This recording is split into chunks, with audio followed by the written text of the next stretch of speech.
দেশে উঠলো আওয়াজ, চমকে সবাই তাকিয়ে দেখে সিপাহী বিদ্রোহ। আগুন হয়ে সারাটা দেশ ফেটে পড়লো রাগে, ছেলে বুড়ো জেগে উঠলো 90 সন আগে। 100 বছর গোলামিতে সবাই তখন ক্ষিপ্ত, বিদেশিদের রক্ত পেলেই তবেই হবে তৃপ্ত। নানা সাহেব পাতিয়া টপি ঝাঁসির রানী লক্ষ্মী, সবার হাতে অস্ত্র নাচে বনের পশু পক্ষী।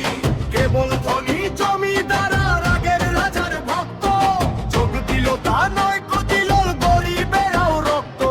সবাই জীবন তুচ্ছ করে মুসলমান ও হিন্দু, সবাই দিতে রাজি তাদের প্রতি রক্ত বিন্দু। ইতিহাসের পাতায় তোমরা পরকে বলো মিথ্যে, বিদেশিরা ভুল বোঝাতে চায় তোমাদের চিত্তে। অত্যাচারী নয় কোথা